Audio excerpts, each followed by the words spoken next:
Hello everybody and Happy New Year. Welcome to our first assembly of the new year. If you cast your minds back before Christmas, we held an assembly about the snowman and the snow dog. I'd like to pick that up again in today's assembly.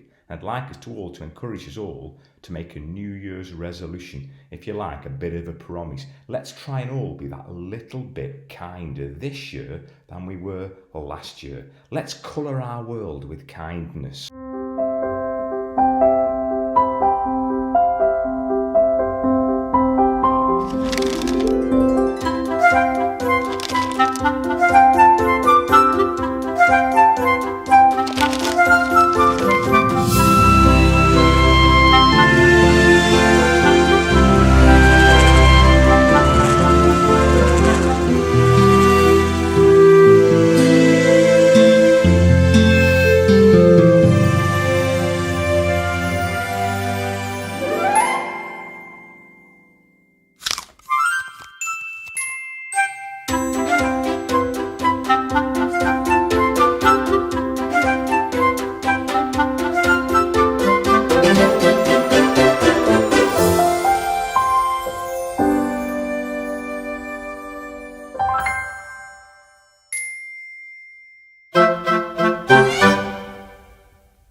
I love the little video there. It shows that when we share acts of kindness, we help to colour the world.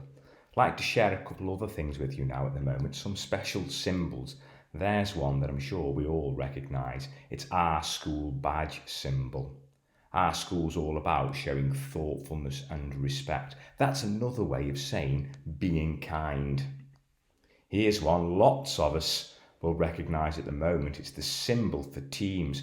Remember, folks, that when we're online, we must always show kindness too.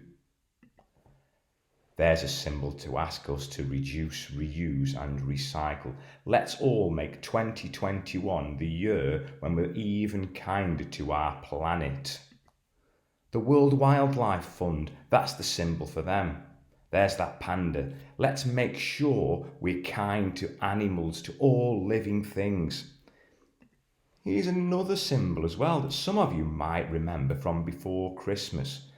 There's three symbols which are all the same. There's the Red Cross, the Red Crescent and the Red Crystal.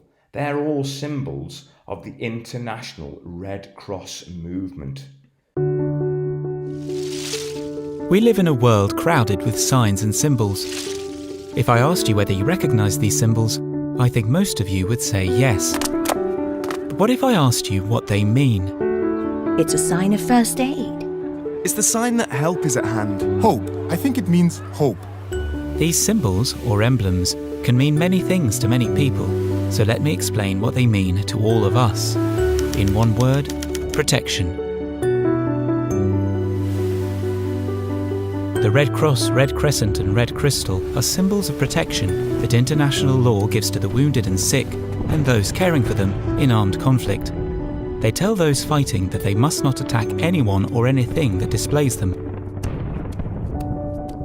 I'm a military doctor. I'm not part of the fight. I wear a red cross so that people can see that I'm just here to help the wounded, so that I can do my job. These emblems can also show a connection to the Red Cross and Red Crescent organisations.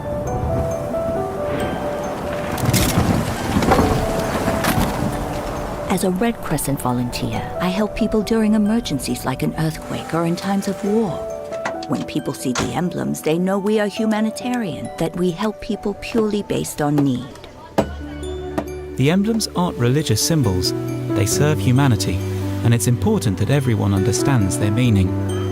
Because, as we said, the emblems are a symbol of protection, a sign that help is at hand, and a symbol of hope. Let's ensure that they are respected. Red Cross have been showing kindness around the world for over 150 years. They were first founded in the year 1863 by the gentleman there in the photograph. He's called Henry Dunant. He was actually from Switzerland. He was a businessman. And one day he was travelling not through Switzerland but through Italy. He was on business.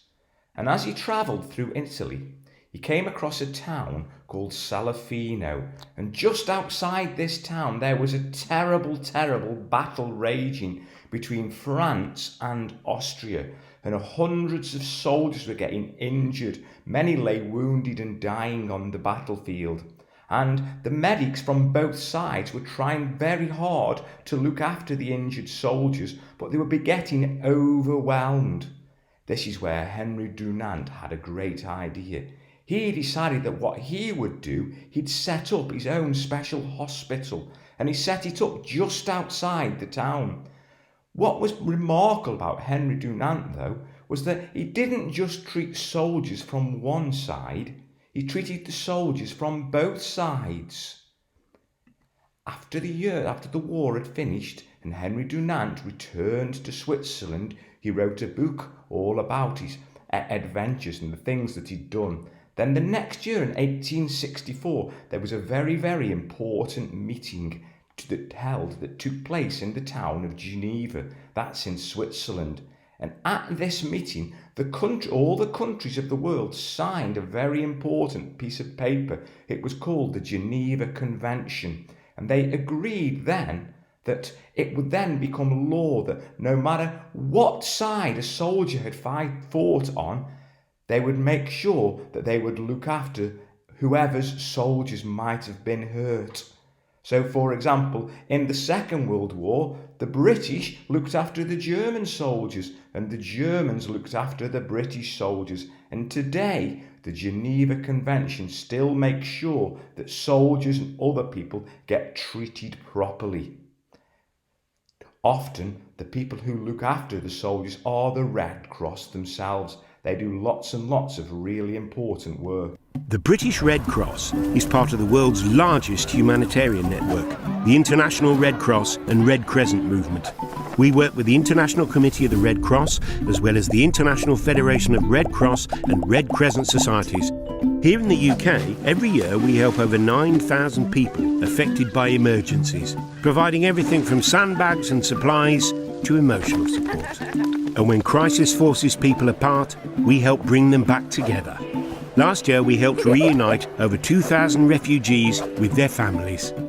Each year we help nearly 70,000 people live independently, helping with things like getting them home from hospital. Or if they're lonely, we'll pop in for a brew and a biscuit. We also teach first aid to nearly 150,000 people a year, putting more lifesavers on our streets. All of this and everything else we do is down to one thing: kindness. Find out how we can help you share yours. And there we go, children.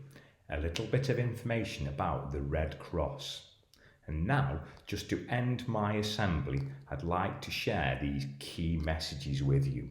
The first one is, together, let's make 2021 a year of kindness. And in so doing, let's all make sure we're kind and helpful to the planet. Let's also make sure, really importantly, that we're kind and helpful to our families and friends. They're really difficult times that we're living through at the moment, so we all need to try and help each other, be kind to everyone. And within that, and particularly important, children, we must all make sure that we're kind to ourselves. Get plenty of sleep, plenty of exercise, look after your own well-being.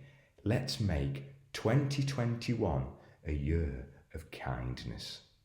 Thank you ever so much for listening, and I'll look forward to keep hearing about and seeing all the wonderful work that you're creating. Take care, everyone, and keep being kind.